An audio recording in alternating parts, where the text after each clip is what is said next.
हाँ, मुझे भी ये प्रोग्राम के पहले 15-20 मिनट पहले ही पता लगा है कि ऐसे एक प्रकार की मुझे पत्र आई है। पर ये बहुत ज़्यादा रिलेट रखता है क्योंकि उन्होंने स्पष्ट लिखा है कि वो एक गवर्नमेंट सर्वेंट है और उनको मैंने बदली करके अमरावती भी लाया है। और उसके साथ साथ में उनके फादर को मैंने कोविड में उनके हेल्थ के लिए बहुत ज़्यादा मदद भी की है। तो मुझे ये समझ में नहीं आ रहा और ये साफ तौर से कह रहे हैं कि मैं अल्लाह से दुआ करूँगा कि आपको कुछ भी ना हो।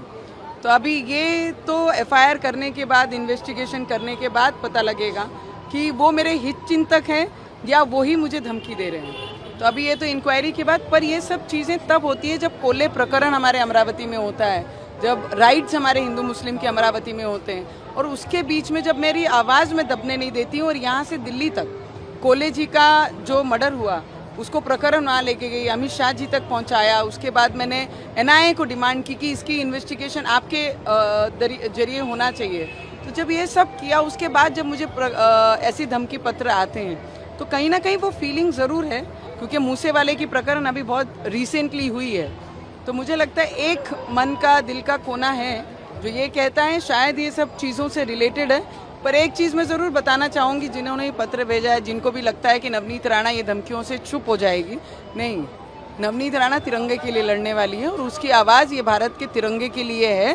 और मेरी विचारधाराएं कोई भी कितनी भी धमकियों के पत्र देंगे उससे बंद नहीं होगी। मैं लड़ती थी, लड़ती हूँ लोगों के लिए, लोगों के प्रश्नों के लिए और लड़ती रहूँगी। उसमें कोई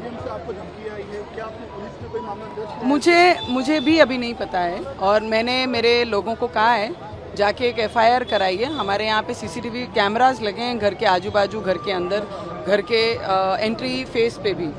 तो मैं यही चाहती हूँ कि उसके मैंने मेरे लोगों को भी ये दिए हैं कि आप लोग सीसीटीवी फुटेज निकालिए, उसके एक एक सेकेंड के फुटेज देखिए। कोई बाय हैंड देके गया है, बाय पोस्ट आया है, अगर कोई बाय हैंड देके जाता है तो उसकी हिम्मत की दाद देनी पड़ेगी। नहीं, घर के अंदर सिक्योरिटी गार्ड रहने के बाद हमारी जो टेबल है, जो एक लड़का खड़ा रहता है, जो जिसके पत्र, रिक्वेस्ट लेटर्स आते हैं, वो जमा करके उनके ड्रॉ में ये पड़ा हुआ था। तो अभी वही मैंने पता करने लगा है सीसीटीवी फुटेज और एफआईआर भी करने लगाई है अमरावती में, अमरावती के घर में। और आज मुझे मिला है पत्र, तो अभी इसके बाद इंक्वायरी की मैं डिमांड ज़रूर करूँगी कि इस पर इंक्वायरी लगनी चाहिए। इंक्वायरी लगने के बाद जो भी ऐसा थ्रेट लेटर देते हैं उसके ऊपर कार्रवाई होनी चाहिए। पर नवनीत राणा डरेगी नहीं सर। पर ये बहुत ज़्यादा रिलेट रखता है क्योंकि उन्होंने स्पष्ट लिखा है कि वो एक गवर्नमेंट सर्वेंट है और उनको मैंने बदली करके अमरावती भी लाया है। और उसके साथ साथ में उनके फादर को मैंने कोविड में उनके हेल्थ के लिए बहुत ज़्यादा मदद भी की है। तो मुझे ये समझ में नहीं आ रहा और ये साफ तौर से कह रहे हैं कि मैं अल्लाह से दुआ करूँगा कि आपको कुछ भी ना